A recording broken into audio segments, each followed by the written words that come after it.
Here's a little preview of the quiz you'll be taking when you're done with the lecture today on human genomes.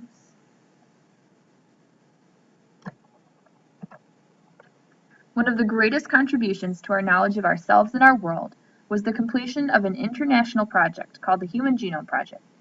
It took teams of scientists from around the world in 13 years, but we finally know the sequence of all the DNA in the human body, and we're only just beginning to unlock all of its secrets. A genome is the collection of all of the DNA base pairs in an organism. Besides sequencing the human genome, we have sequenced the genomes of many other organisms. The hope was that sequencing all the DNA in a human would give us some insight into how changes in the DNA produce changes in proteins that result in genetic diseases. Perhaps this knowledge could help us actually cure genetic diseases rather than just managing the symptoms like we do now. By comparing our genome to the genomes of other organisms, we can see how closely related we are. And it's a lot closer than you might think. With these goals, the Human Genome Project began in 1990 with the help of funding from the government. Many labs in 6 countries were involved in sequencing pieces of the human genome. Interestingly, we don't know exactly whose genome was sequenced, and it's not even just one person. The Human Genome Project contains DNA from several individuals, and no one knows the identity of these people. Many people donated DNA samples and applied to be part of the project, but only a few were chosen. So 3 billion base pairs is a lot of DNA. How did scientists sequence it all? It sort of makes for a neat puzzle, but thank goodness for computers. Otherwise, we might still be trying to figure things out. The first step in sequencing the human genome is to break it up into smaller parts.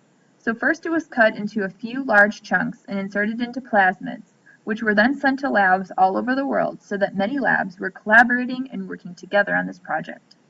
Once the lab received the huge plasmid they were working on, they broke it up into smaller pieces. Computer programs looked for overlapping sequences to determine the order of the chunks that they broke up. Now each of these smaller chunks needed to be sequenced. So here's how scientists read the letters of the DNA. The sequence was heated so that it was separated into single-stranded pieces. Then DNA polymerase was added along with nucleotides that were specially tagged with different color dye. This sounds a lot like PCR, doesn't it? With the heating of the DNA and DNA polymerase adding on nucleotides. But these nucleotides were kind of special. They prevented any base from being added after it. So DNA polymerase essentially had to stop after it got to these nucleotides that had the dye attached. But so we knew based on what color dye which base was at the end of a sequence. Then we took the fragments and ran them on a gel.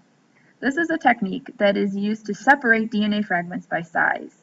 The technique of determining DNA sequence in this way is called Sanger sequencing, after the person who discovered it in the 1970s. Let's take a little bit closer look at how this gel thing works. The full name of the technique is gel electrophoresis, but many people call them gels and talk about running gels for short. How this works is that a square of special jello-like material contains tiny spaces up at the top to load the DNA. The DNA that gets loaded is made of lots of small fragments that we're going to separate.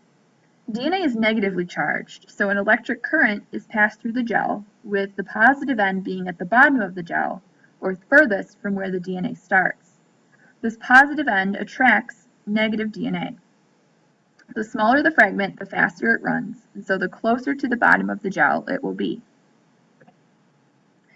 There's been a lot we've learned from the Human Genome Project, and there still is so much more that we can learn. From the sequencing of the human genome, the field of bioinformatics was born.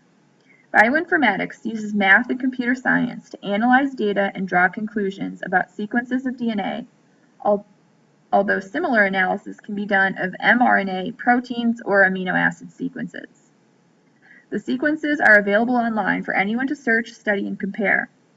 By sequencing the human genome, we've learned a lot about specific mutations that occur when someone has a genetic disease. This allows us to create better, more specific medicine to treat those diseases.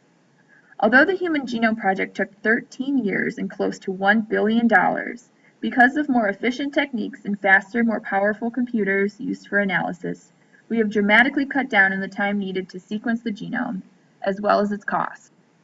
Today we can sequence a genome for about $10,000 in about 2 weeks.